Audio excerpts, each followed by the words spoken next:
Denny Hamlin, another win for him this last weekend at Bristol. Crowd roundly booed him, as they've been doing pretty regularly lately, and Denny said, you know what, Pete? Doesn't matter. I beat your driver. He is embracing the whole black hat thing, and you know what? I don't have a problem with that. We need bad guys, right?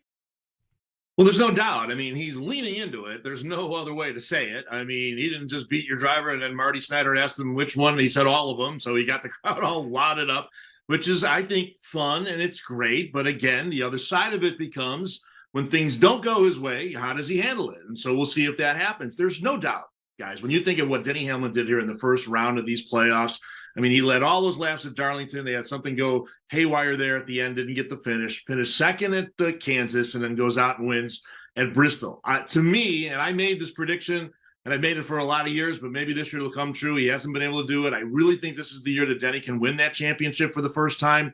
He's got the race cars. He's got the talent. He's got a great crew chief in Chris Gabehart. But this whole fan part of it, I mean, if you're going to do it, just embrace it.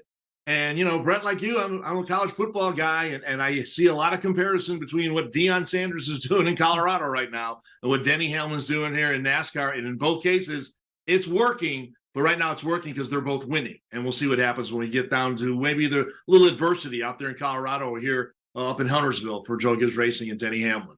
Well, Kim, I always go back to what Dale Earnhardt told Jeff Gordon early in his career, and when Gordon was upset with the booze. And Earnhardt told him, said, look, don't worry about the booze.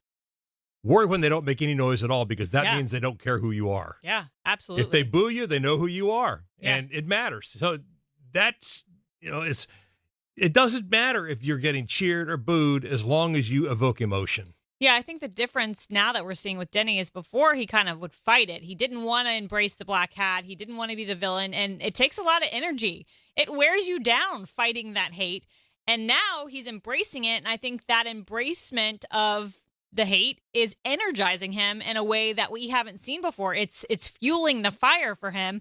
I am curious to see if he's still able to kind of just embrace it if we don't see the on-track performances. But man, what a good first round of the playoffs he had. You think about, you know, if he didn't have that loose wheel in Darlington, he would have been head-to-head for Kyle Larson and maybe even beating Kyle out, because Denny had won both of the first two stages of that race. So he had a pretty great first round, you know, only two minor mistakes with the loose wheel and then the speeding penalty at Bristol. My question is this sustainable? Have we seen them peak? Is this a peak? Are they still having upward momentum? Are they yet to peak? Where are they on that map of things? And I think this next round is going to be very telling on the trajectory of that team, whether or not we've seen them peak, whether or not we can see them sustain kind of this performance that we've seen out of the first round. It's going to be very interesting. Does Texas become a crucial race for him in this round, Pete? I think it does, because he doesn't have the best record at Talladega, and then you get down to the Roval, and you don't want to be in a position to have to make something happen there. So I think he should, and I think, you know, what Kim just said, the sustainability. There's certainly the momentum there. We saw the mile-and-a-half program at Kansas. They're going to be fast. I would really be surprised if they're not. So I think that to keep this going, to keep that momentum on his side, to stay where he is in the playoff race, and to keep that whole connectivity he's got right now with the fan base, you know, whether there's no middle, right? Either on Denny's team or you're not on his team. I think a lot of it points to being good on Sunday at Texas Motor Speedway and getting round two off to a really good start for the 11 team. And, you know, and also not making mistakes. You know, the other part of what we saw on Saturday night, he did have a pit road speeding penalty. We've seen him do that a lot in his career, but he came back. So maybe not having those kinds of things and have to fight back. If you can kind of keep that all to a minimum, I think Texas, to me, is a spot where I think Denny would be well served to get off to a good start here in the round of 12. How does the crew handle the driver being booed? I guess does it matter to them as long as they like the driver?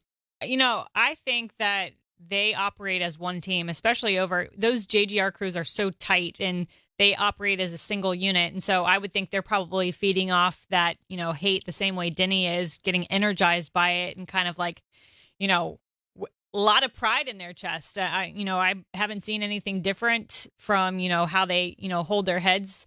It's very high when they're at the racetrack. And so I would have to guess, without having directly talked to any of them, that they kind of are in that same kind of category as Denny. All right, we're going to wear the black hats. We're going to be the team that they boo, but they're booing because we're performing, and we're performing at a high level.